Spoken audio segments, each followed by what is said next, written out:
Yeah. Okay. So coming to you live from Scenic, the basement at ICN Studios in Brooklyn. That's what we're calling this place, right? Okay. I am Jana Jefferson, and this is the And Friends podcast. So every other week, me and a new guest host each time are going to discuss the latest news in pop culture, the industry, life, and much more. And today's guest is none other than the illustrious and pretty and super talented Shenequa Golding from Illustrious. Vibe magazine Wow, and Vibe.com. that's a really big word. Well, you'd always do like the words of the day. Oh yeah. So I'm like, I just want to man. make sure that like I get on your level for like words. Yeah, I'm No, a big like fan sometimes of I words. sit at your desk and I'm like, there's so many like posted notes and stuff, and some of them are like the words of the day. So I'm Mhm. like, oh, I want to like make sure I get a good one for like Shaniqua. So how are you today? I'm okay. I'm good. I'm good. How are you? I'm good. I'm like rested. We got a day off for Beyonce's birthday yesterday, so like I'm feeling pretty good. This girl. This girl. So I'm feeling like very energized. Mhm. How was your Beyonce birthday? My September 4th. My Labor Day was chill. I bought a new plant. I'm into plants. I bought a new plant, a calla lily that I named Lily Clinton. Nice. Now what does a calla lily like look like? I don't even know how to describe it. Is it like one of those sharp ones, or is it like floppy? It kind of gets floppy a little, but it's a very delicate plant. I named her Lily Clinton because Calla Lily. Mm-hmm. But the guy at Trader Joe's gave me a free pot, and his name was Clinton. Oh, even better. So Yeah. it's just like all in the family. Yeah. The Clinton family. So this is the last time I'll discuss Beyonce. So I'm done. Like, listeners, just letting you know, like, she's my girl. And I also want to make sure like I put her in here, but not like a lot, like as minimal as possible. So I want to start each episode with the Beyonce mood of the day. So you pick a Beyonce song or lyric to describe how you're feeling today. Oh wow. I'd like to say that my Beyonce mood of the day is, I think That's a great maybe question. Why Don't You Love Me, or or resentment, because niggas ain't shit. As you can see, I'm just Really? not in a good mood. Really? Internally, I'm not in a good mood, but like outwardly, I'm feeling great. Okay. So I'd say like my You outward. can separate those I guess two? so. Yeah. Oh, I can't. I think that like the best kind of actors are the ones that disguise Can. their pain. Right. So that's definitely me. So inwardly, I'm that. But I guess externally, I'd say my mood is, I'm feeling very diva today. Very diva today. Yes. Oh wow. I guess my mood for the last couple days has been hello. Oh. Yeah, hello. Yeah, that's been my mood for the last Can you couple days. sing it? No. I'm not going to sing it, but What? the lyrics are "You had me at hello." So Okay. yeah. So that's how we're feeling. That's how I'm feeling. All right. So the first topic of the day, before we get into, so when we get it, oh my God, this is the first episode, a little rusty, so don't worry about it. So the first podcast topic of the day, hot tops. Hot tops. Hot tops. I stole Okay. that from another one, but we're not going to say hot tops. What should we call our hot topics? We'll just call it hot takes. There you go. Hot takes. Scorching All right. hot takes. Oh, and shout out to Desiree Thompson, just chilling here. She's too shy to join us on our conversation, but whatever. It's I'm here in spirit. but she's here in spirit, I guess. So Kiki Wyatt, the singer, revealed in an Instagram video that her husband's Oh. asking for a divorce because Right. she's emotionally unstable. But meanwhile, she's 8 months pregnant with their 9th child, and she also revealed over the summer that one of the children has cancer. So, He's bugging. like, what are we doing? This is Basically, first what are off, we doing? this is baby number 9. That's not Mhm. this is baby number 9, okay? Obviously, Miss Wyatt doesn't believe in birth control, and you are not believing in going to the doctor and Get a little snip. getting a little snip. So that's on both of you. Mhm. 9 kids is a lot. A lot 9 of children. 8 so far. Mhm. Not like 8 children in 2017 and under a Trump administration is a lot. And then one of those 8 has cancer. Like, how are you not emotionally unstable? and that's like, especially like when you get married and you take a vow to like be with each other through sickness, health, thick, thin, whatever. But like, That's like extremely selfish, I think, to just be like, oh, like I'm focusing on how you're feeling right now, but at the same time, like you can tell he's only focusing on how he's really feeling. He's probably overwhelmed. He's probably scared. And you have a right to be overwhelmed, and you have a right to be scared, and you have a right to want to want to escape a reality. But like, the reasoning just sounds stupid to me. Like, she's emotionally unstable. If you are emotionally stable during this time, then I want salute you. I don't salute you. I really? want to question your emotional intellect. But I want to question. I feel like I would salute her in a way because this is like she's strong enough to handle all of this. No, I'm talking about the husband. Oh, the husband. If the husband no, is emotionally stable. No, absolutely not. Yeah, throw the whole husband out. Throw the whole husband out, y'all. Absolutely, like just that's disrespectful sad. That and is very sad. And she did it all on Instagram, and that's like another reason like why I brought this up, because like, do you think it's right to put it all out there on social media when these are like very private matters? Tracy G from Sway in the Morning, former Vibe writer. Former Vibe writer, so we can shout her out. She wrote a story a while ago, and she said transparency is the new privacy. That was a line she had. And in this day and age, if you can keep anything private, go for it. But a lot of people use social media, sometimes myself included, as a way to vent and to get out. And especially as minorities, we have always not been heard. And I think if the person closest to her is saying that she's emotionally unstable, and I think she probably wanted some sort of, girl, you're not emotionally unstable, or some kind of validation from her fans. But the thing with social media is like, it's kind of like telling your girlfriend, like, oh my God, this is what he did to me, and your girlfriend's pissed, and then y'all get back together, but your girlfriend still remember. That's how social media is. Social media is a girlfriend that still remembers. You know what I'm saying? So you just have to pick and choose your battles. I wish them the best, but this sounds like just a very sticky situation. It sounds very sticky and selfish on his part. Extremely selfish, especially when like your child has cancer and you're like, oh my God, like all these medical bills. I know like that's a lot. It's gonna just be a lot. That's a lot. And you're gonna just be like, oh, by the way, you can do this on your own. Like I'm gonna just like step back for a little bit. I'll help out when I need to. Like it's just a lot, and I really do wish them the best. Second hot top. Hot take. Scorching hot take. Hot takes. So this is a little bit older, but it does bring out a very important question. So Lonzo Ball said that Nas, you know, not Lonzo Ball, like the little basketball boy. Yeah, I know him. He said Nas is outdated, and that real hip hop is Migos and Future, when he was on his family's like Facebook reality show, because that's what the balls are doing nowadays. That's a whole nother story in its own. But obviously a lot of people are upset about what Lonzo said, because like you respect greatness. Lil B cursed him, and you know how that happens. Like when Lil B gets it's just like 7 years of bad luck. Probably. And then Nas's manager, who's also coincidentally Future's manager, like told him basically to stop being like a head ass. He's like called him oatmeal face. Like people are very upset about I agree this. that his face looks like oatmeal.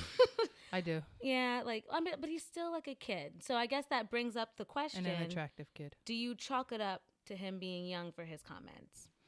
I don't know. Okay, so I don't like Nevadius. I don't like Future. Retweet, because like honestly, was that a real life retweet? A real life retweet. Like when I retweet something, when I agree, I'm gonna just say retweet. Yeah, because okay. like I absolutely co-sign this movement. I'm not a big fan of Nevadius. I don't respect anyone who disrespects women, the mother of his child. Exactly. I would like to. I put a lot of the responsibility for lean and drug usage on him because he puts it in the music, but he honestly does not use drugs himself. Future does not do any of these drugs. He's such a punk. He doesn't do any of these things. But Future and Migos, they speak to this generation. They speak to them. And you speak to them. I take issue with the fact that you got to put someone else down to make Future and Migos seem better. Especially when they're on like completely different realms too. It's two complete different stratospheres, two different spectrums of hip hop.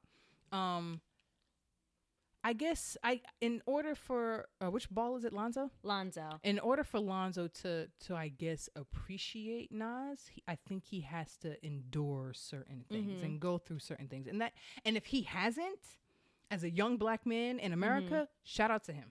Because as a young black man in America, you're automatically going to go through some shit that you don't even need to go through.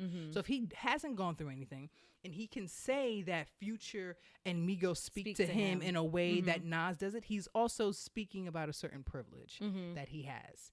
When he gets older and he endures some losses, Nas will be... hopefully there for him. Nas's records will be the one to make sense of it. And I think also, like, I remember at one time, like, it was actually at the office, or I want to think of a different adjective, not illustrious, because it's just like I've used it already. That's your word. I need a word to describe our editor-in-chief, Dayton Thomas. Oh, he's all right. No, I'm joking.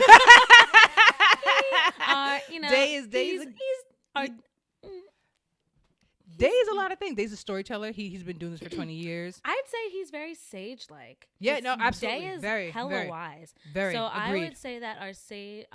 There was a conversation. I think it was last summer.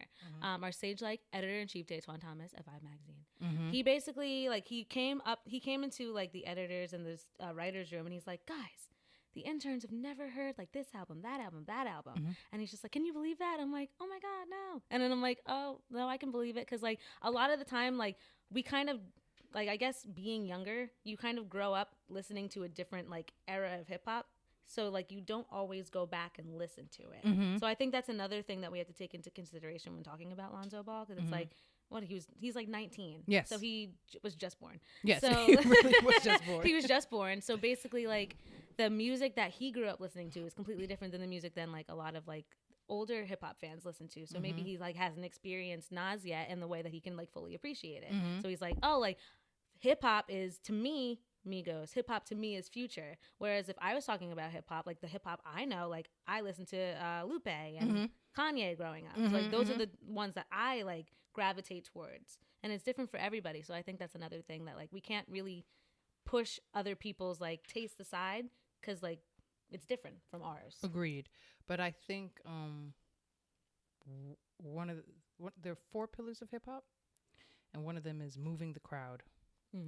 And lyricism has always been a very important part of this culture now. When it first started, I was just a genre, simply because politicians weren't listening to us. This genre of music came about because we had scraps and we didn't have enough equipment. So we were scratching by accident. That became like a thing. You know what I'm saying? People weren't listening to us because they didn't want to hear us. So lyrically, we made these words rhyme to tell a story. So when you say Future, when you say Migos are your version of hip hop, okay, but you have to understand that storytelling is intrinsic, and no matter how much technology advances, there's going to come a time where you unfortunately are going to get betrayed. There's going to come a time when you are unfortunately going to have somebody take from you in ways that you didn't understand. And Future and Migos at this point in the game don't reflect those real feelings the way certain artists do. Yeah. You fuck with Future, you fuck with Migos, great. Cool. Wonderful. Cool. Awesome. Cool. Great. But you know what I'm saying? Like, let's give you some time. And they also do have like a different set of values. Like the kids today listening to music, they're like, oh, I just want to turn up. So this is how I like my hip hop. It's like, I don't want to listen to that like storytelling. It seems like an escapism. It seems like an escapism. And I'm not mad at them. So I'm not mad at that.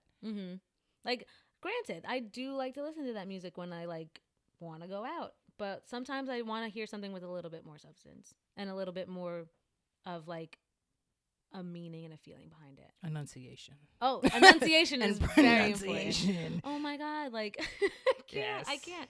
I think, to be honest, I can, like all the mumble rappers that they say that like today, like, oh, mumble, mumble, mumble. I can understand Lil Yachty. Like, I understand every word I'm not mad at Lil Yachty. I love Lil Yachty. Like, as a person. I do like Lil Yachty. Lil Yachty's not offending anybody. Who I'm mad at is Young Thug. Because when Young Thug wants to rap, Young Thug can rap. When he's ready, he can rap. When Jeffrey is ready, he can rap. But when he's just when he wants to just be out here stupid, just doing the thing, he'll just do that thing. Yeah, I like now Lil Yachty as a musician, that's another story. Cause like he's the king of teens. But he's 20 now. Yeah, he is 20 now. So he can't be a teen anymore. But like, oh my God, his album, like to me, just like my ears did not work. It just didn't work. Like it just like it hurt. Like it was hard to listen to because it's just like I know he has like the different personas. Like he has like his Lil Boat persona and then it's like Lil Yachty persona. And like one of them's a little bit more like, I guess, refined. We'll talk about actual stuff. And the other one's just like, yeah, bitch, sit on my dick. And I'm just like, I can't do it anymore. Like it hurts to listen to. What's Homeboy's name? How do you pronounce his name? The XXX guy? Extension? Whatever. Extension cord. Extension cord. Extensión? It sounds like very Spanish. Extension. I heard his album is Kendrick was telling people that they should listen to his album. To Extentations? Yeah. Expectations. And there's actually a girl on his album, Shiloh. I don't know her last name, who sounds really good. I can't support him. Like, first off, he just. But I know what you mean by that. Yeah. Like, he's a young one too, and I'm like, how are you guys? Didn't he fake his own suicide to promote his album or something like that? Did he really? I promise you. Let's consult to the Googles. Let's consult to the Google. I think he attempted to fake a suicide or fake his death to promote his album. Fake his death. Oh my God. Something. He did something about his death. Extentation. This was last week? Yeah. Oh my God. How did I not hear about this? Because we don't care about him. Extentation may be trolling or possibly dead. Yeah. Something. What on earth? He either faked his death or pretended to like have committed suicide in an attempt to promote his album. Now, that's something I would not promote. That's not something I would even support. Yeah, but the kids though, they just love it. But the kids just love it so much. The kids. Huh. Are there any like rappers today, like I guess in this era, who you're like besides Kendrick and like the regulars, who are like, yeah, Logic. I love Logic. Logic. What's like your favorite thing about Logic? The fact that I can hear him when he speaks.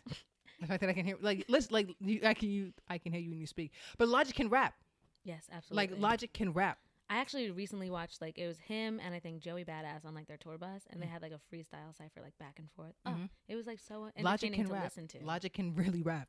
So and I really he's smart. I really like Logic. And he likes Star Wars. Yeah. He's just like an average Joe. And he's regular. In today's society, it seems as if everyone just wants to be like so like I'm above this, I'm grand, I'm ill, I'm fake deep, and Logic and Logic being Logic just works. Yep. Just being himself. Like he's not trying to be anything. He's not. He's just being himself. I dig him a lot. He's super cool. I think he's in the top 10 on the Hot 100. Yeah, that song finally cracked. Yeah. Yes. He's at and number that song 9. is super important too. I think it like they said after the VMA performance of I don't know the number, so I can't actually say it, but the one that's about suicide prevention. Isn't it funny that we talk about Extension committing fake suicide and then go to Logic? Yeah, look at that. Two completely different sides of the spectrum. Right. Like wow. But 50% of calls, like I think they said that like the calls to the suicide prevention hotline increased by 50% after his performance on the VMAs. So I'm like, he's doing a really good job, like educating people with his platform, and also just bringing awareness to a cause. Because he said basically like he was feeling these suicidal feelings, and he's like music and all this, and being able to tell people how they can get through it has also like helped him like kind of grow. And Logic has also had a rough childhood too. I heard about that. Shout out to him. Shout out to Logic for just being because it's hard. It's hard. I think this episode is dedicated to Logic, just for being just awesome. Yeah, we should just. I'm gonna tag Logic in this and just be like, "Hey, Logic, listen we to like this episode. You are important, and you should be on the show." So the last topic, the hot take of oh my God. See, it's only the first episode. Like, I'm going to get used to it. Okay. But the hot takes. So, 21 Savage is smitten. Oh, yeah, he is smitten. Is 21 Savage really 21? How old is he? He's 24. Okay, he's 24. Okay. We talked about this today, actually, at the office. And we're just like, that's going to be, like, a little confusing. He should, like, change it every year. So, like, right now, he should be 24 Savage. And then next year, he'll be 25 Savage. So, he's smitten. He's in love with Amber Rose, who is, I think, 8 years his senior. Amber's like 9. She'll be 34. I think she'll be 34 in October. Shout out to her. but he's just in love with her. He was videotaped singing R&B songs dedicated to her. She gave him a promise ring. So my question is, how long you think this is gonna last? Because I'm not really sure about the longevity of it. Mm-hmm. I think that she's gonna end up breaking his heart, and I don't know why, but I feel it. I don't know. Both Amber and 21 are. Damaged is such a harsh word, but both Amber and 21. I think they need each other at the space that they are right now in their lives. Yes, I agree with that. So that's fine. So Amber and 21, I mean, listen, I'm happy for them. They're not hurting anybody. Oh, shout out to Wise. He just walked in and he has a Space Jam shirt, and that's my favorite movie. So shout out to Wise. Hi, Wise, in your Space Jam shirt. I'm not mad at Amber and 21. They're happy and they're not hurting anybody. They're minding their business. I think if that's what they need from each other, then let them have it from each other. However long it lasts is however long it lasts. If it lasts 2 more months, good for them. 2 more years, good for them. Mm-hmm. As long as it's healthy. I think social media is the devil. Yeah.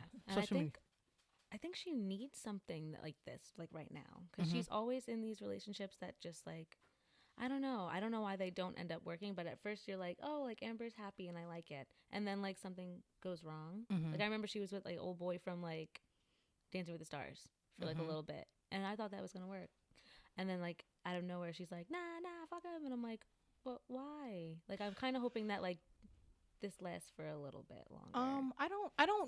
I've never met Amber Rose. I really enjoy her though. She's so pretty. Oh my god, I saw her at the VMAs last year, and she was like basically as close as we were, and I was just like, oh, no, Amber, like drooling. Amber's gorgeous. Amber's really, really gorgeous. But I also think that Amber isn't a woman you can quiet. You have to like accept Amber for who she is, what she is, and where she is. And I think from the outside perspective, I've never met her, and I know she brings her own flaws to the relationships. But Kanye and Wiz and other men, like you can't break Amber or change Amber. You know what I'm saying? There was a lot of times, especially when Kanye was on the Breakfast Club, and he talked about the 30 showers thing. And just, you know what I'm saying? Just like he's always like, I think Kanye felt responsible for bringing her to the forefront. So when they broke up, I think Kanye was like, oh, you're going to go back to your little stripper ways. And like, you really got to understand, like, Amber is who she is now. Like, we aren't concerned with Amber and Kanye. We're concerned with Amber. And I think that there are a lot of men who are physically attracted to Amber because she's a beautiful woman, but they can't handle her actual, like, you can't handle Amber's actual self. Because Amber's going to be Amber. And she's very strong, like a stronger personality too. Yeah, she is a stronger personality. I don't think that some men can handle like not just Amber, but just like a woman with a stronger personality. It's just like, oh, I'm supposed to like kind of take a backseat to this. Like it's not just me doing the relationship and running a relationship. Like you're going to take like charge every so often. And I think that sometimes like men have an issue with that. Well, and one of the reasons why I'm in support of the 21st Savage and Amber being together is because when the 21st Savage, because when the whole Blac Chyna Rob Kardashian fuckery happened. Can I curse? I'm sorry. Yes, girl. Fuck it up. When that happened, I remember 21 Savage was on a podcast. I don't know the name of the podcast, it's not important. And the dudes was just like, yo, like that's hella disrespectful. Like Blac Chyna gonna just be in the house that Rob is paying for with another dude. And 21 was just like, yo, but like if that's your baby mom, you gonna pay for her and the child to be happy. What that means? She's not supposed to date another person ever again.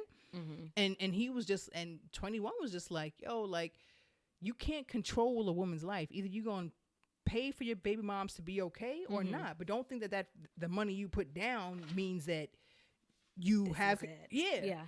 And I think when he said that, it sounded like a certain maturity that he had that maybe the other men that she dated didn't. So I mean, I'm happy for him. Like, listen, why not? And age is nothing but a number. Age is nothing but a number. Oh, yeah. Robert. Oh well, let's not. Let's not. But I'm happy for Amber and I'm happy for 21. However long it lasts is however long it lasts. Do they have a couple name? Oh, that's a great question because it's like Kim Ye and what's. Let's make it up right now. Amber Savage. Amber Savage. That sounds like a stripper name in itself. It does sound like. That's a good one. Shout out to Desiree, who's 21 the Peanut Gallery belongs to Great Idea. I 21 Roses. I like 21 that. Roses. Yay! Oh my God, excellent. That was great. Oh my God, I saw so many things online. They're just like, oh, like since 21's like so much younger than Amber, they're just like, oh, she'll like change his diaper and Sebastian's. I'm like, dog, why are we doing this? Like the disrespect of. But you also got to understand there have been countless older men who've dated younger women. Mm-hmm. And it's never a problem. It's never a problem. Never a problem. That's fine. Y'all be fine. Absolutely ridiculous. Well, that's been hot takes since I remember the title this time. Got it. That's been hot takes, and now we're gonna move on to our second part of the show, which is Q&A with my and friend. Okay. So Shenequa is a writer at Vibe. She's been a writer forever. So when did you decide that you like wanted to be a writer? Was there another job in your life, like growing up, that you were like, I think that would be cool? Or you're just like, I'm Shenequa and I am a writer? Well, I grew up playing like 5 instruments. Mm-hmm. And I went to school to be a musician, but I never stuck with any of these instruments.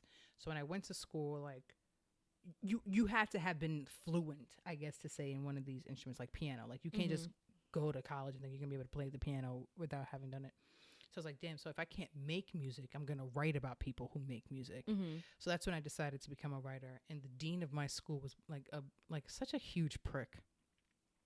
And he said something to the effect of, like, you won't be able to do it. So I guess I finally became a writer when I was told I couldn't become a writer.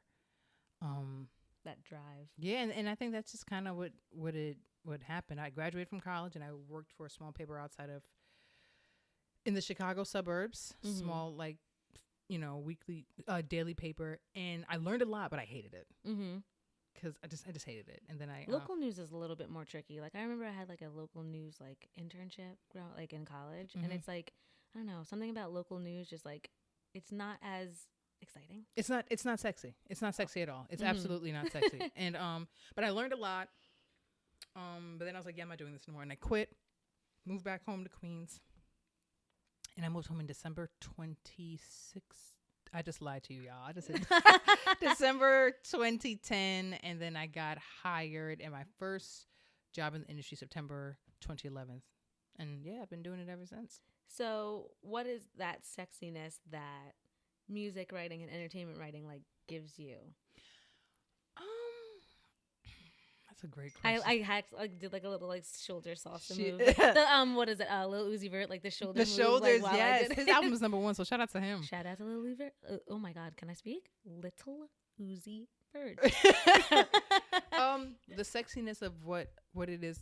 Oh God, it's you know what, we complain about it a lot because we deal with publicists that sometimes don't have their shit together. Shout out to the publicists that do, but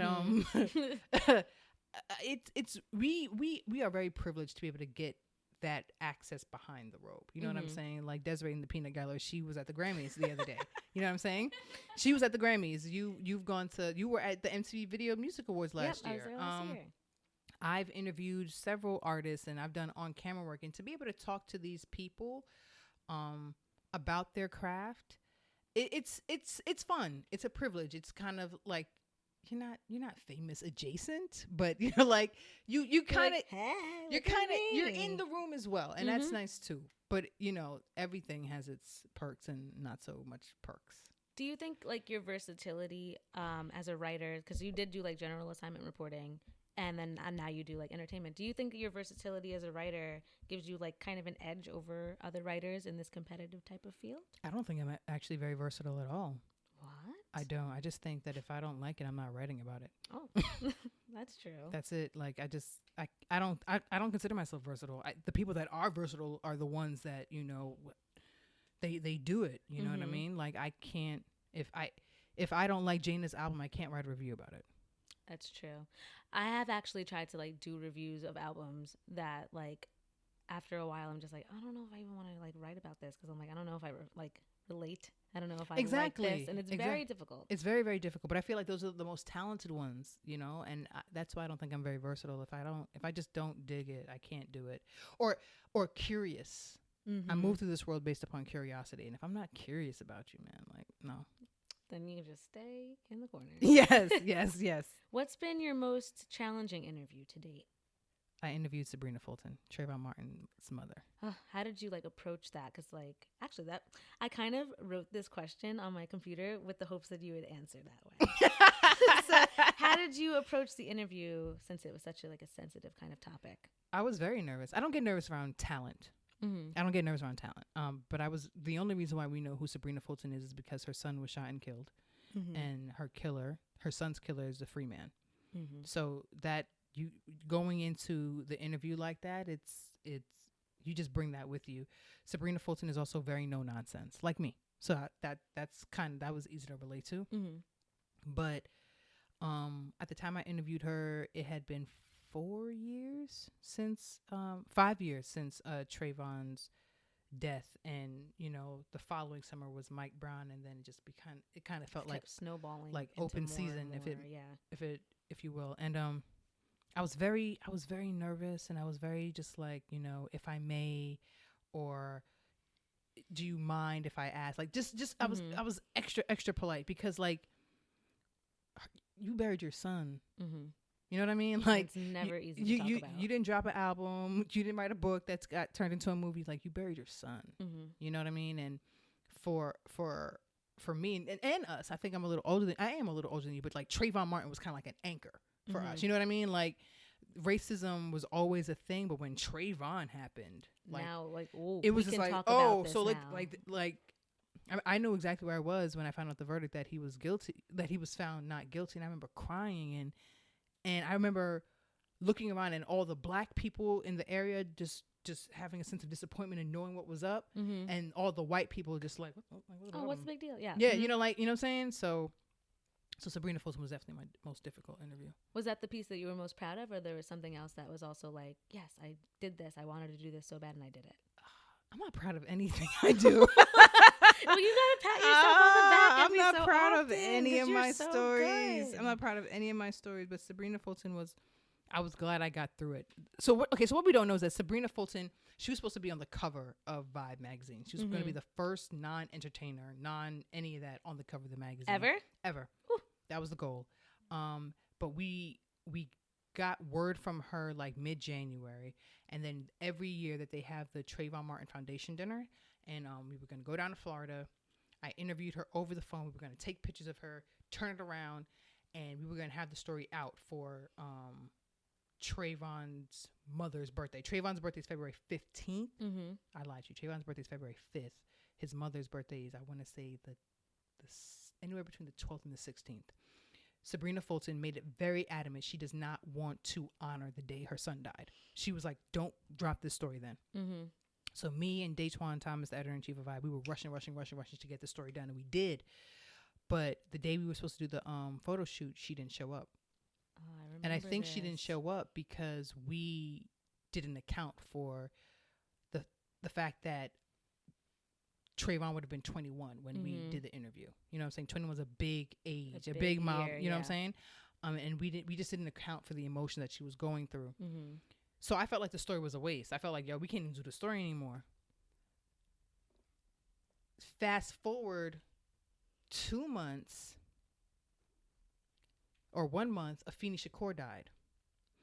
The first year that Sabrina Fulton had her, she has I don't know what it's called, but she gets together every year women who have lost their sons or daughters to police violence. Oh yeah, it's like a sort of like a retreat, like a banquet, but it's like a retreat. Yeah. And she was like, "Listen, men and women grieve differently, so we women, we need to get together and we need to come together and just be with one another and love on one another because we were the ones who carried our children who have been shot and killed because of police violence."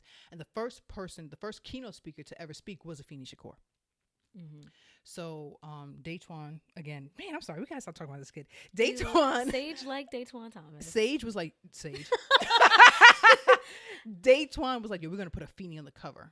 And I was just like, all right. And he was like, yeah, and you're going to write that Sabrina Fulton story. I had like kind of thrown the story to the side because I wrote it in February thinking it was going to get done in February, and it didn't. And we put Afeni on the cover for a Mother's Day story. And then I had to rush and get that story done, Sabrina Fulton, for Mother's Day. It worked out, but it was scary. That was probably like the most nerve-wracking time. It was very nerve-wracking. And in between that, I had to write another cover. Oh, that was the same year as Power, wasn't it? Yeah, it was the same year as Power. Talk a little bit about that. That's something to be proud about. Especially since like Power is so, like, oh my God, Power is just the show. Like, okay. So after we go on to Florida and we interview Sabrina Fulton, and she didn't show up for the photo shoot. I felt like, damn, I wasted the company's money. Like, I done flew down to Florida and I don't have a story. Like I felt bad. And then one day Dave was just like, listen, we got the word they want to do a Power cover. Yo, before I ask anybody, do you want to do it? Because I was doing recaps. And I was like, yo, Dave, I kind of feel like I fucked up a blunt already. You really want me to do this again? Like, you sure you want me to do this? He was like, yo, I'm just listening. You can do it. So I was like, all right. And I interviewed the cast in March. So I interviewed Sabrina Fulton in February. Photo shoot didn't happen. I interviewed the cast in March. Okay. Afeni Shakur, I believe, died March or April. Maybe April. Then we dropped the Afeni Shakur cover in May. The Sabrina Fulton story that I started in February finished in May. And then in June, the Power story that I wrote in March is finally released. So did you take like a long nap after all of this? Because I actually think that you're Superwoman. No, I was, man.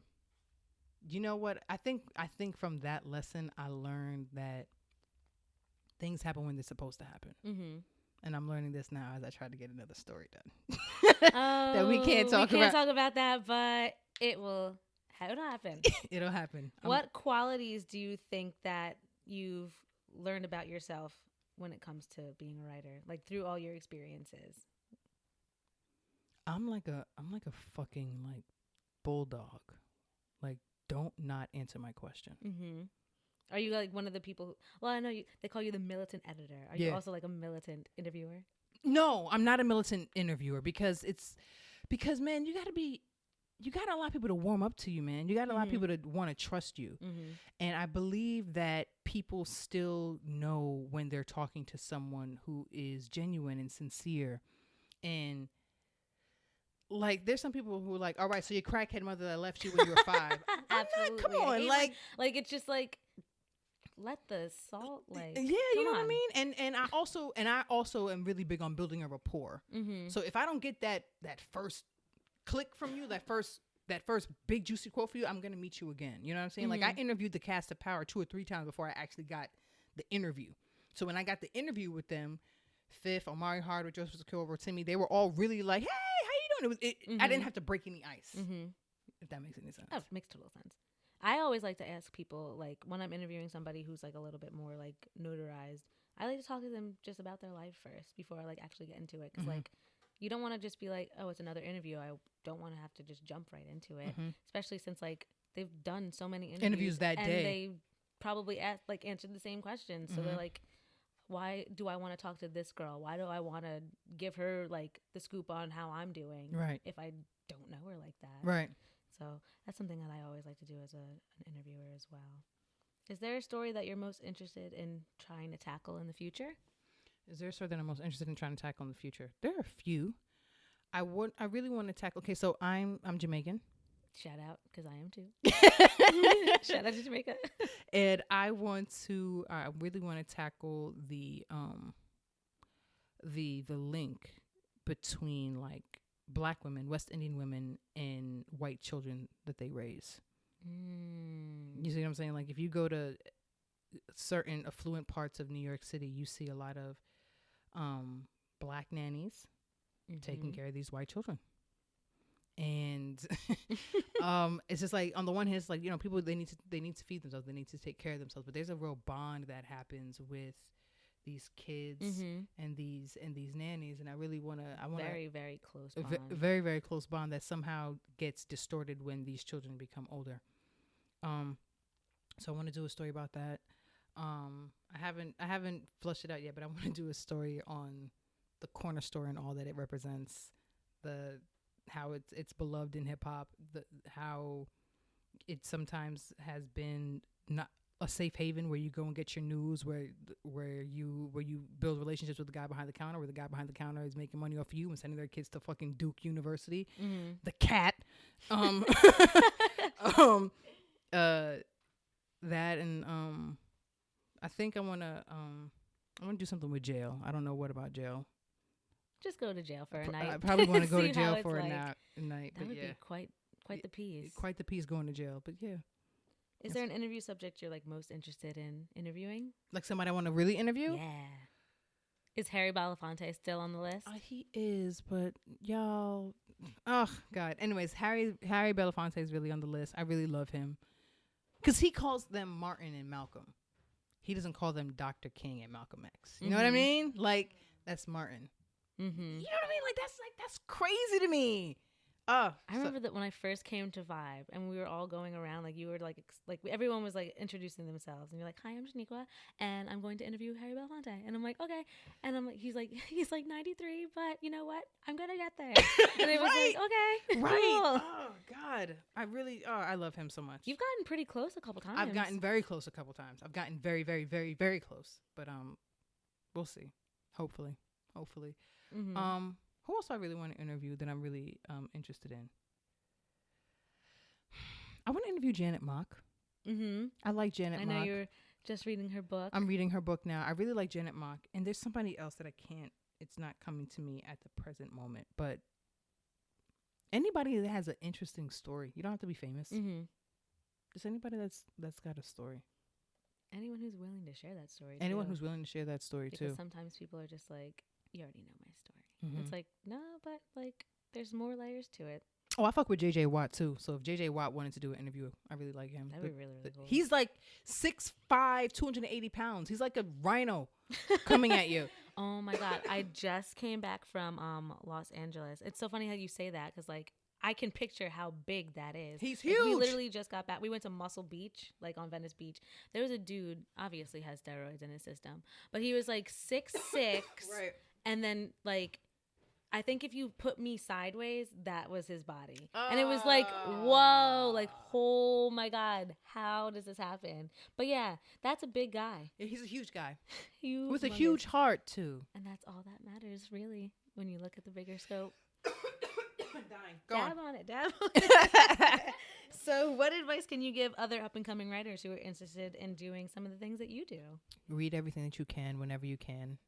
Write as often as you can. Take some classes.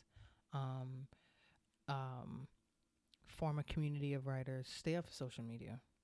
Because social media got people thinking that ellipses are the way you end sentences. It's not. You end a sentence with a period. And you start a sentence with a capital letter. Don't read these long-ass Instagram captions on the Shade Room thinking that's how you fucking write. That's not how you write at all. A read. Or that's not how you read at all. Mm-hmm. Read like a writer, like pay attention to words and commas and grammar. Watch television like a writer. Listen to language and dialogue. Become observant. Don't speak so much. Listen more.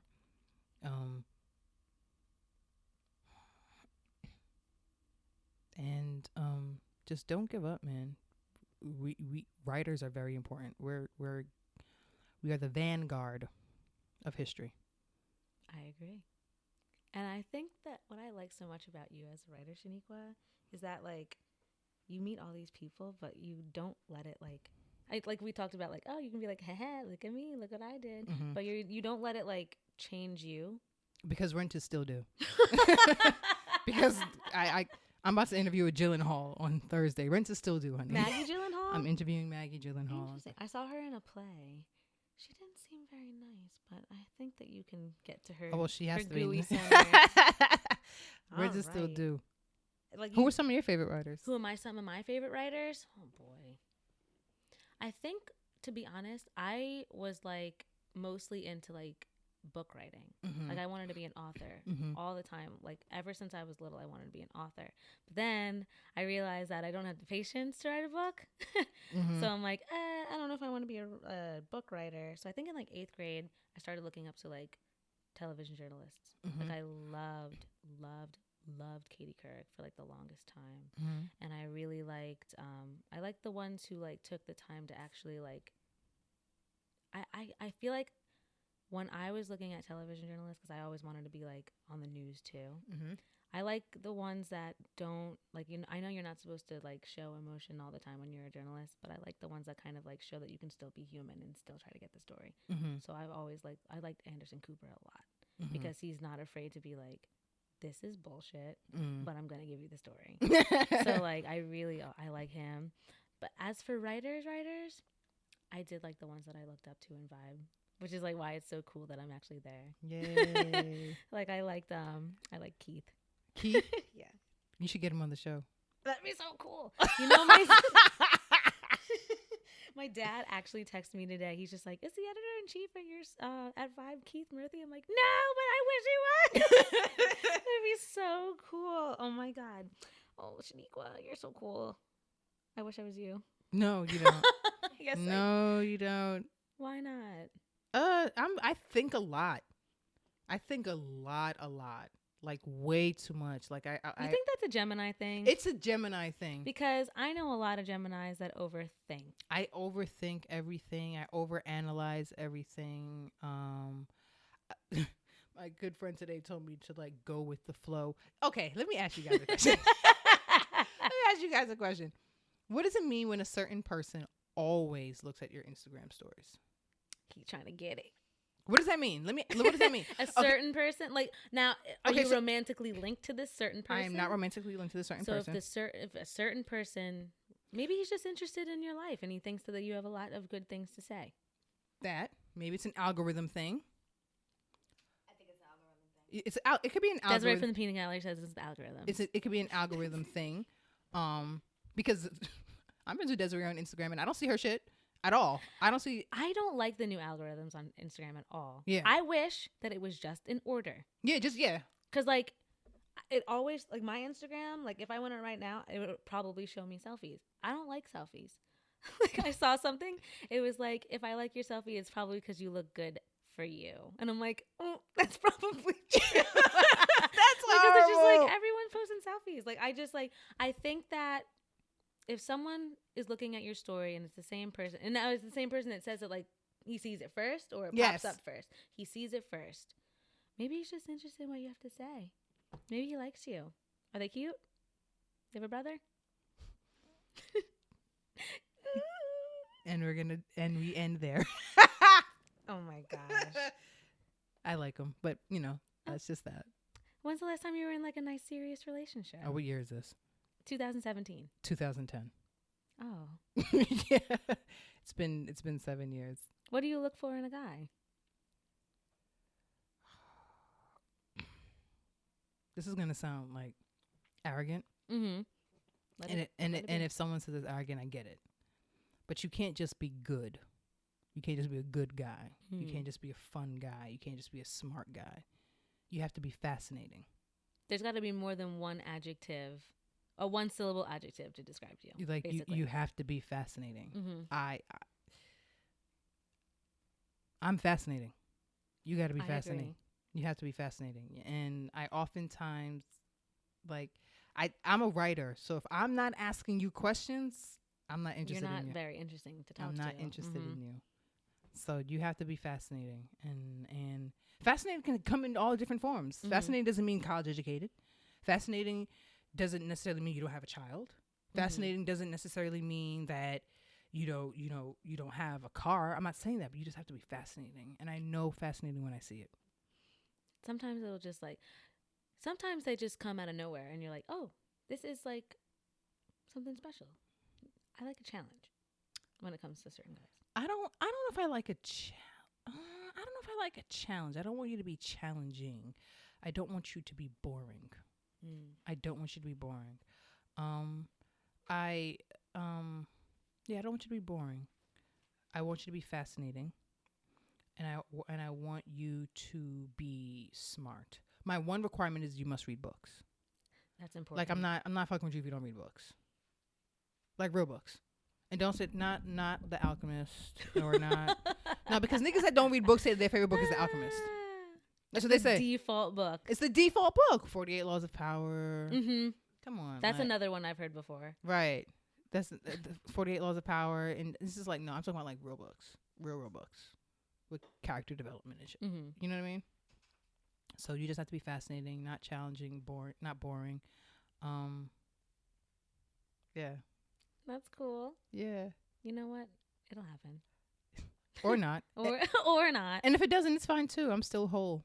Yeah. Like the best type of person who's single is the type that like they can be fine on their own. Yeah. And I feel like I actually just got out of a 4-year relationship. I know. That's rough. Yeah. But basically like I'm fine either way cuz I'm just like I feel like Jana's been Jana since Jana was like 3. Okay. Like I've been myself. I've known myself. So I'm just like, I'm cool by myself. It does get lonely because I don't have like that one person to talk to. But at the same time, like, I'm still cool. I can do things by myself. Like, I can't with the girls, like after they break up with someone, they're just like, I don't even know who I am anymore. And I'm like, get out of here. Like, what are you talking about? Like, yes, you do. You just don't have someone to kiss you. It's going to be all right. Like, you just go to the museum, go do something fun, take yourself out on it. Like, I took myself out on so many dates this summer. It's not even funny. Mm-hmm. Like, there were some days where I'm just like, I don't want to stay at Vibe. So I just went to the museum. I took myself on food dates. I just did things that I knew that I would enjoy. And I didn't need to have someone take me there. I could just do it myself because I just know what I like. No one's going to love you more than you love you. So I just did it. Do you miss him? Mm-hmm. I do. I'm not going to lie about it. But right now, it's just not going to work, basically. Are you good at accepting things? No, I don't think so. I think that, like, when people tell me things I don't want to hear, I end up getting very, like, childish and annoying. I think that's a Leo trait. Mm-hmm. But I've always tried to work on that. Just sometimes, like, I need to know how to do that. Like I think I still need to learn how to do that. I'm not good at accepting things. Like it's I feel like when I'm done with something, then I'm like, okay, right, cool. right. But if I'm not done yet, right, and I feel like there's still like a story to be told and there's still like history to be made there, then no, I'm not okay with accepting things. Mm-hmm. But I think with this situation, I think there's still stuff that needs to be done. But at the same time, I think it's best right now for just like we stay away from each other for a little bit, don't speak to each other. And I think when he's ready to talk, then we can talk. But as of right now, like I don't want to be the one that's doing all the talking. So I think that's what needs to be done. Just like, oh, wait, I'll just be here. Like, I'll go to the museum again. Oh, my God. And I also did a lot of eating. Like, I'm trying to get, like, Rihanna thick. Like, that's, like, been my... Shenequa, don't look at me like this. Rihanna thick. Don't look at me like that. Like, it's, like, actually my goal. Like, I want to know, like, what she did. And some people are like, no, it's surgery. I'm like, no, sometimes your body just changes. No, your body does change. Her body just changed. Because, like, it started to change a little bit last year. And now it's, like, this is, like, her final form. Like, she's evolved. Like, she's, like, the rarest Pikachu now. Like, she's a Pokemon who's evolved fully. So that's what you want to do? You want to be Rihanna thick? That's, like, literally my goal. You know how much I ate? I went to California last week, guys. Oh, my God. I ate everything in sight. Mm-hmm. Everything. I think I had soul food, like, 5 times this past week. No, it's fine though. It's soul food. Like it's fine. It's soul food. Oh my God. I had soul food yesterday. I had we went to a food and like we went to a wine tasting like event for Beyonce's birthday. And they had all kinds of food there and I'm like, "Ooh, soul food." And I just ran right there. And I'm like, "I'm going to have this." And I think I had soul food like 4 or 5 times in the past week. And I'm like, "This is me now. This is how I'm going to live my life." Do it. Mm-hmm. Do it. Gotta get Rihanna thick. Gotta get the hips. It's gonna be cute. Picture like short little me with like Rihanna thick. Oh my God. Why do you think women are obsessed with being thick nowadays? I think it's because of what they see on Instagram. But those bodies are not always real, so it's like an unattainable kind of thing. I think like obviously I eat bad things in moderation. Like you don't you don't have to eat badly all the time to get thick. because you have to be smart about it. Like I do go to the gym. I still do eat like salads and stuff. But for the most part, I'm still going to imbibe in the foods because like I'm young and I'd like to eat them. Go right ahead. But I think that women are obsessed with being thick because that's what they see. I guess with some of the quote unquote role models that they see on Instagram, like, oh, Kylie Jenner's thick, even though she's not thick. Like that's like what Kylie they see, Jenner. and they're like, this is what I want to be like, because boys look at them, guys look at them, and they say they're beautiful, but it's like, but we know the truth. But I think that's like kind of what they see, and they're like, I want to do that. It used to be all about being like real thin, and now they're like, that's gross. So I'm like, nah, like you can be whatever you want to be. You can. You really can. But I think I'm always gonna have like, I've always had a butt, so like it's gonna be there regardless of what I eat. So, but I'm gonna just enjoy my time by myself, doing things that I like. I think I'm also gonna get a cat. What? And now we're here. You're getting a cat? Well, we were talking about things that I would do, like, yes, in my new single What are you gonna life. name your cat? I don't know. If I want a boy or a cat or a girl cat yet. So this guy that I like, I told him to send me a nude. Okay. And then he was just like, all right, show me your work and I'll show you what I'm working with. And I sent him a photo of a cat taking a selfie. You want to see this pussy? Here you go. I sent him a cat taking a selfie. He's not talking to me. He didn't talk to you again? No. He's like, no, he said incredible. That it was funny. And then he stopped talking to me. And then he stopped talking to me. But yeah, for me, like I divide my time between New York and New Jersey, and my sister's at school. It's just her and I, and she's at school, obviously. So like I'm lonely. I'm like by myself in that house. So I'm like, I want something to keep me company. Hence why I'm gonna probably get a cat. I think they're cute. They're soft. I just want to get one that doesn't make me break out in hives. So I need to probably get like a naked one, which I'm scared of. There's hypoallergenic ones with fur, but for the most part, like if you really don't want to get sick, the naked ones are probably the way to go. That's sad. So I'm like, I might just have to grin and bear it and like see what happens. But the naked ones are just like undesirable. Yeah, it's undesirable. Absolutely. Sorry. It's gonna be all right. It is. All right. I think that's all for my interview with you. Okay, babe. We like jumped all around with that. We did, but that's fun. That's fine. That's the point of a podcast, to just talk and just have people listen. Okay. Oh my gosh. So, closing statements. Is this the part where I say this is going to be the closing statements every other week for the show are basically going to be unpopular opinions. So you can start with your unpopular opinion to close out the show. I'll say mine, and then we'll be on our merry way, and I'll see what soul food is in the area. Yeah, so I am hungry. I am hungry. I don't think A$AP Rocky's cute. What? I don't think he's cute. Okay, so what about it? What about him? I just don't think. I'm looking at him physically, and I look at him. I'm just like, yeah, I don't see it. And this is irrelevant of the things that he says, because he says a lot of fuck shit. But I don't think he's cute. Oh, man. See, like, I was actually just talking about how handsome A$AP Rocky was the other day. Nope. Because we saw, what were we watching? I think we were watching some music video, and I'm just like, oh, he's so fine. And I'm like, but he just, like, when he speaks, it turns me off. No, I just don't know. His face is just like, oh, no, I just don't see it. I'm sorry. He's got such a nice face, though. I don't see the nice face. I don't see it. I just don't. Oh, my God. Have you ever seen the meme? Okay. It's a meme that comes out every Christmas, basically. And they say that A$AP Rocky looks like the little girl from the Polar Express. Oh, no. I did not see it. That's horrible. And it comes out every Christmas. And every year I laugh like I've never seen it before. And it's so funny every single year. But, A$AP Rocky's so handsome. Nope. Can't say I agree. Oh. But, it's my unpopular opinion. What's your unpopular opinion? I think you might agree with it, but summer sucks. Yeah, summer is really the fucking summer worst. Summer is the worst holiday. Summer completely. is. Season? Holiday season. Summer is definitely the worst season. Fall is absolutely divine. Did they hear it in the microphones? Like, wait, okay. 1, 2, 3. Yeah. So we just high five because it's true. Yeah.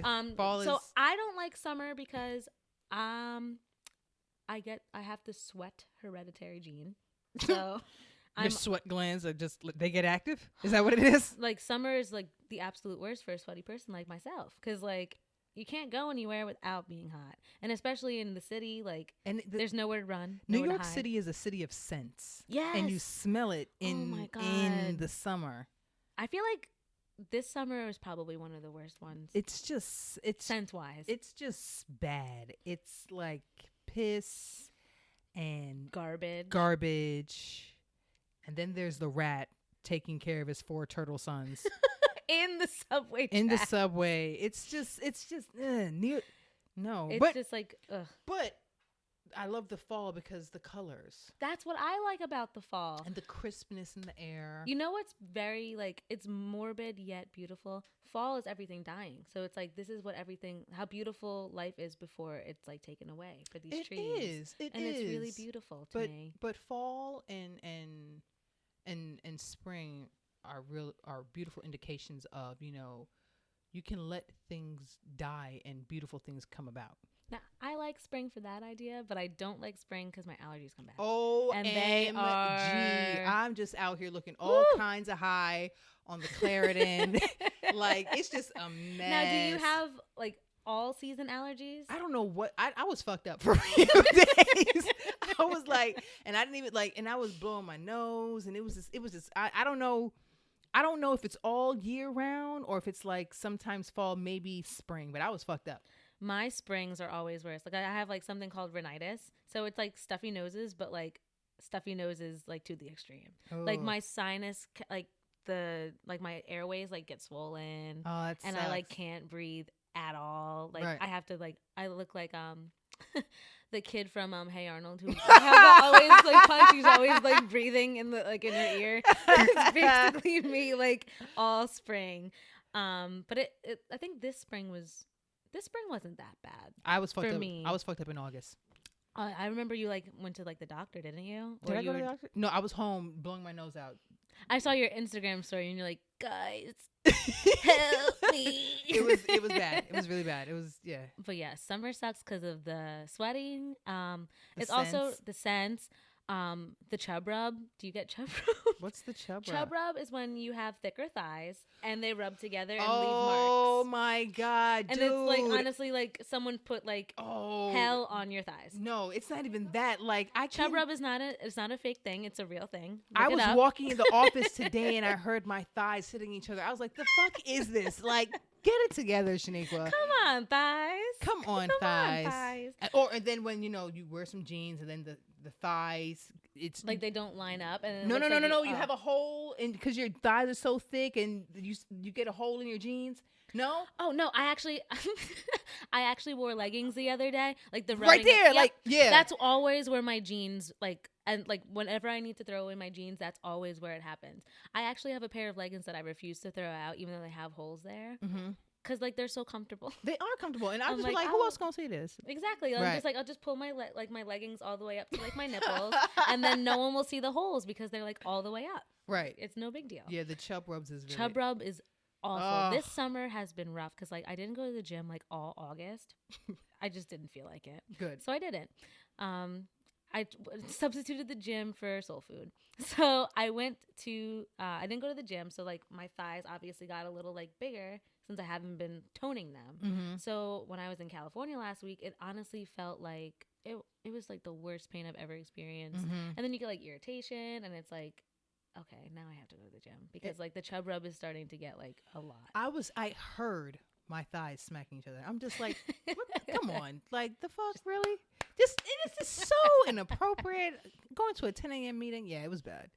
And there's like, and another thing about summer, it's like there's no way to cool down unless you have like air conditioning. I also hate air conditioning. Why? I just feel like it's just always like, I feel like the MTA's like air conditioning rapists. Yeah, it's just like way too excessive. Really aggressive on the trains. It's just like it's just extremely aggressive on the trains to the point where like I don't want to have like hard nipples in the summer because I'm okay with that because the boys be looking, honey. I'll be like, because the boys be checking. I am okay with that, but it's just like. But then there's two different temperatures because you go on the train in August and it feels like it's January. Then you come off the train and then you have you're freezing or you wear a jacket and you're sweating under your arm because you're walking. It's just a lot. What else is about summer that I just don't like? I like the idea of summer. Like I like that. Like I like summer at night. Oh yes, very comfortable temperature. Sometimes it's still a little muggy. Yeah, and it's like I can't. Like be after outside. 7:00, I'm good. But what I do like about summer though, I like the like kind of longer hours. Like I like how it gets dark at like 9. Right, because at 4:00 come like fall. It's midnight. I'm not looking forward to that, especially because like it's creepy in here sometimes. You know, like, it is creepy. New York City is creepy. You don't want to be leaving your office. Like it's a decent time to leave your office, but it's also a decent time for predators. So like, I'm not looking forward to that. But Shenequa, it's been a pleasure. High five close to the mic. One more time. Close to the mic. High 1, five. 2, 3. Close to the mic. High five. We've had a pleasant time. Also, shout out to Shenequa just for being the MVP in general. If I told you what I've been through today, first of all, since it's called And Friends and I don't have like an actual like host, it's just me and my and friends. My first and friend, she was unable to do it. She was set, and then turns out I think she might have had a family emergency, so it wasn't going to work out this time. Then I had another and friend who actually like forgot that he was supposed to be my friend today. So I was like, "Oh, are you coming?" He's like, "Oh, that's today," and I'm like, "Dog." So it was like we had 3 hours before we were supposed to be here, and I'm like, "I don't have a friend. I need a friend." And Desiree, I'm like, "Hey Desiree, you want to be my friend?" And she's like, No, I need more time to prepare to be your friend." And I'm like, "Oh my god." So then so I'm just like, I'm asking literally, like I have like a list of people who are gonna be my friends who I'm like hoping to reach out to be my friend. The one that I reached out to, she's like, "Oh, like I get out at 6:30." I'm like, "Oh, okay, we shoot it like we like record at 6, so like that's not gonna work out." And then I asked like someone else. I asked someone also from the Vibe Tribe, and she's like, "Oh, I work the night shift." I'm like, "Oh my god, like how is this gonna work?" And she's like, "How about you ask Shenequa?" And I'm like, "Shenequa's a good talker. She'd be a great host." Okay, no, Shenequa's a good talker. That's what Desiree sounds like. So I'm like, "Oh my god." So we were at like the cute little restaurant that gives you like $1 food. Oh yay, $1 food. How much did it cost? Today it cost me, I think, mine was $3.50. Yours was $3.50? Today I think mine cost like maybe $3.60 or something like that. But it was so gives good. You $1 food. Yeah, like oh my gosh, shout out to what is the name of that place? You don't need to shout it out. Oh, okay. It's a secret. It's a secret. So shout out to It's a Secret. Because, right. At 3:00 every day. Yeah. They give you like food half off. Half off food. And it's a buffet, so you can get as much as you want, and it'll cost you like literally half off. $3.50. A dime and like a macaroni art. Like it's like super cheap. Not macaroni art. It's like super cheap. So like we were there and she's like, "How about you ask Shenequa?" I'm like, "Oh my god." So here you are. And it's just been thank God. No problem. Whew, I was not gonna go out like that. I was not doing that today. No problem. Absolutely. So tune in next time. Can I tell you my 2 favorite writers real quick? Oh, absolutely. James Baldwin and Andre Benjamin. Andre Benjamin. I was actually thinking about how important he is, and I feel like he's a little like, I don't know. Weird, yeah. He doesn't get the props. No, Andre Benjamin does. Maybe it's the people we don't. I know Desiree. No, but no, Andre Benjamin does. I mean, I don't know anyone who doesn't love Outkast. Just for music. Just like I don't think. I think in his actual artistry. Okay. Mm-hmm. I think that's what I meant. But I was thinking about that the other day. I'm like, yeah, he's like super special, and I feel like he needs all the props all the time. But Andre Benjamin, James Arthur Baldwin are my 2 favorites. So shout out to James Baldwin, Andre 3000 / Andre Benjamin. Mm-hmm. Who else? 21 Savage for being woke. Shout out to Logic for being everything. Shout out to Logic. Shout out to who else? That's it. Because we're not gonna shout out Kiki Wyatt's whack ass husband right now. No, we're he not can kick him rocks. Out. He can. And that's it. And fuck Donald Trump. Always, just off GP. Just because, like, I think that's how I'm gonna like sign off every episode. Fuck Donald Trump. Fuck Donald Trump. Yeah. All right. Listen to me not next time. Next time. Well, next time. Yeah, next time. Not this coming week, but the week after. There's going to be another friend. We're going to discuss all the flim flam of the fuckery, the foolery, and the flim flam of the week. Of the week. So don't miss it. Subscribe on what is it? Apple. Subscribe on the podcast app. It's gonna be lit. So don't forget about me and have an awesome week, guys. Thank you. Bye.